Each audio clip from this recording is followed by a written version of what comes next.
여러분, 코리안 디아스포라의 주제를 맡고 있는 찰지곤 하조입니다. 저 엄다솔은 발표를 맡게 되었고 발표 자료의 제작은 이정민 학우께서, 그리고 김다혜, 박신혜, 오선재 학우께서 논문의 요약과 해석을, 그리고 조장이신 김세영 학우께서 전체 통합을 맡아주셨습니다. 지난 발표에서는 간략하게 저희 조가 앞으로 연구해 나갈 주제에 대해서 설명해 드린 바가 있는데요. 그렇다면 우리나라 정부의 디아스포라 관리 정책은 어떤 식으로 이루어지고 있을까요? 또 이 정책을 알아야 하는 이유는 무엇일까요? 지금부터 조지 워싱턴 대학 해리스 마이로나스 교수님의 논문을 빠르게 짚고 넘어가면서 앞에 두 가지 문제에 대해서 말씀드리도록 하겠습니다.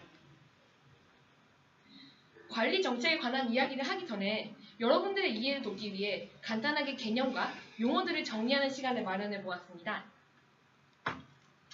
사실 다양한 디아스포라를 한 기준으로 이야기하기에는 한계가 있는 것이 사실입니다. 따라서 전 세계에 포진해 있는 다양한 디아스포라 관리 정책의 변화를 설명하기 위한 기준들의 예시로서 필자는 민족계층, 다른 사회에 비하여 상대적으로 순수 혈통으로 여겨지는 지역사회, 각 민족의 이주 이유와 시기, 각 지역사회가 가진 능력, 해외 기구의 정도, 그리고 주와 주 사이의 관계의 특징과 한국과 각국 사이의 힘의 균형 등을 제시하고 있습니다. 디아스포라는 국가 중심적으로 보면 외국으로 나가서 살 의도를 가진 이민자들과 그 고국의 국민의 정의와는 부합하는 사람들을 의미합니다. 더 나아가 국민국가는 살아보지 못했더라도 주국이라고 주장하는 경우까지 디아스포라라고 포함하고 있습니다. 디아스포라의 관리 정책은 크게 두 가지로 나뉩니다. 먼저 해외의 디아스포라와 연결하기 위하여 국가가 따라야 할 정책, 그리고 그들이 고향에 돌아왔을 때 통합과 편입을 돕기 위하여 고안된 정책, 이 그것들입니다. 이 후자의 경우를 저자는 귀환 정책이라고 표현하고 있습니다.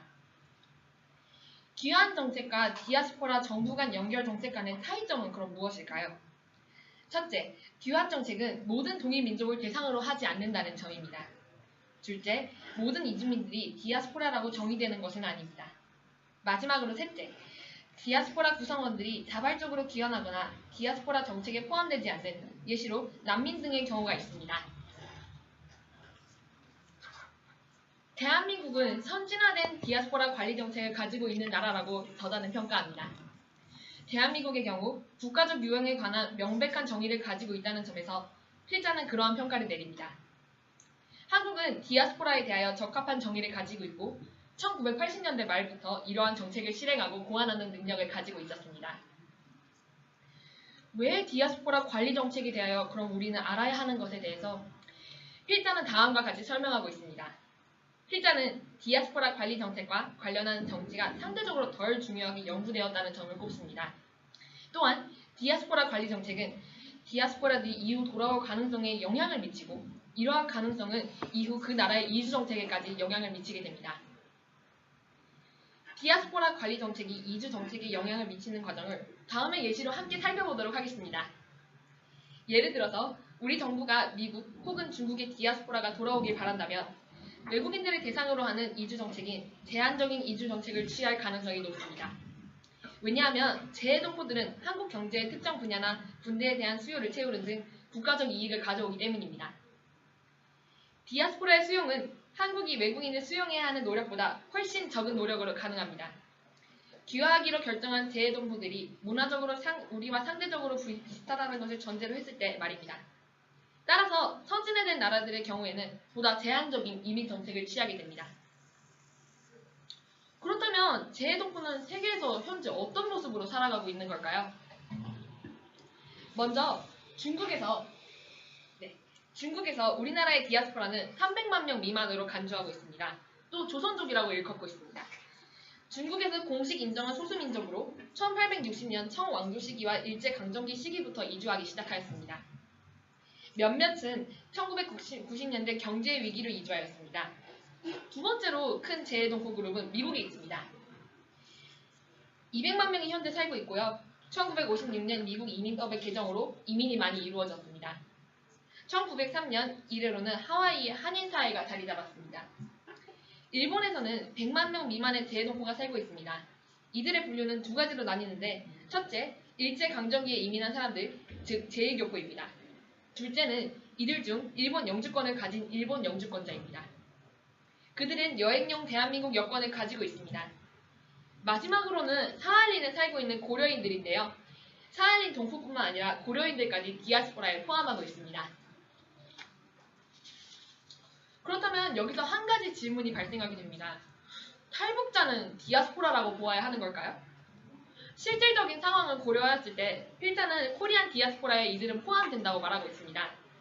하지만 대한민국의 정부는 헌법 제3조 대한민국의 영토는 한반도와 그 부속도서로 한다라는 조항에 따라 이들을 디아스포라가 아닌 국민의 범주에 넣고자 합니다. 재해동포는 주제국에 기초한 범주화를 넘어서 두 개의 범주를 더 구성할 수 있습니다. 그들은 각각 서구 국가에 거주하고 있는 16만 명의 한인 입양아들과 F4 비자 자격을 가진 60세 이상의 한국인입니다. 이렇게 다른 한국 디아스포라 공동체에 대한 대응 방식은 그렇다면 그간 어떻게 변화해 왔을까요? 국민국가가 다양한 디아스포라 공동체에 적용할 수 있는 전략의 범위는 다음의 옵션 중에서 선택할 수 있다고 필자는 말하고 있습니다. 그는 각각 모든 디아스포라 방치, 특정 디아스포라 방치, 특정 디아스포라 인식, 하지만 기한 정책 없음, 전략적으로 한 공동체를 방치하면서 그 공동체가 거주하고 있는 장소에 대해서는 호의더, 특정 공동체를 인식하고 그에 맞는 정책을 펼침, 그리고 공동체를 인식하고 정책을 세우되 해외에 머물도록 하는 것입니다. 이들은 물론 혼용되는 경우도 있다고 필자는 설명하고 있습니다. 그렇다면 디아스포라 관리 정책에는 왜 변화가 왔던 것일까요? 그를 설명하고자 필자가 가져온 가설들은 첫 번째는 민족성의 위기에 관한 논쟁입니다. 본 주장에 따르면 처치의 변화는 디아스포라 공동체에 대한 국가와 공공의 민족성에 대한 인식의 결과입니다. 디아스포라 중에서는 해외에서 한국인의 정체성을 지키지 않은 사람들도 매우 많습니다. 이러한 사람들은 한국이 이 디아스포라를 어떻게 대우하는지에 따라 영향을 받은 것이라고 이 가설은 주장하고 있습니다. 따라서 그들에게 신경 쓰는 방향으로 정책을 변화시켜야 한다고 필자는 이야기합니다. 두 번째 가설은 디아스포라가 그들 스스로 해외에서 조직되며 호의적인 정책을 받기 위해 고국에 영향을 가한다는 것입니다. 마지막 가설은 다양한 공동체의 요구가 조금 더 반영되어야 한다는 주장에 따라 발생한 것입니다. 국제사회는 많은 개발도상국들과 신생국들의 이주 및 성장 과정에 영향을 미쳤으므로 그들의 디아스포라에도 관심을 가져야 한다는 주장과 일맥상통하고 있습니다. 앞에 언급된 요소들은 디아스포라별 특화된 정책을 만들 수 있다는 점에서는 대단히 중요합니다. 하지만 필자는 디아스포라 공동체는 그들의 체류국에서 그들이 한 역할에 기초하여 고국에서 다뤄진다고 주장합니다. 즉, 이를 분석해보자면 첫째, 디아스포라 공동체가 고국을 위해 해외에서 하는 역할을 볼 필요가 있습니다. 그들이 우리나라에서 하는 역할과 체류국에서 하는 역할에 대해서 면밀히 알아두는 것이 필요합니다. 둘째, 고국과 디아스포라 공동체를 받아들인 체류국과 양국 사이의 상호작용 관계에 대해서도 알아볼 필요가 있습니다. 이는 힘의 균형과 상관이 있는데 한 나라가 다른 나라보다 강할 시 이는 디아스포라 공동체에 분명히 영향을 주게 됩니다.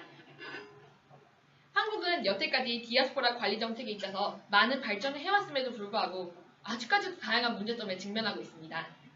중국, 러시아와의 국교 정상화 이전에는 디아스포라의 전체 수조차 확실하지 않았던 만큼 디아스포라 관리 정책의 역사가 대단히 짧은 편입니다. 정책 역사가 짧았던 만큼 앞으로 더욱 나아갈 수 있는 가능성도 크다고 저희는 생각합니다. 필자는 디아스포라 관리 정책과 관련한 우리나라의 정부의 문제점들이 조속히 개선되길 바라고 있습니다. 본 논문은 외국인의 시점으로 본 디아스포라 관리 정책이었으므로 찰지구나 저는 앞으로 한국인의 시점으로 본 디아스포라 관리 정책에 대하여 연구하고 발표할 예정입니다.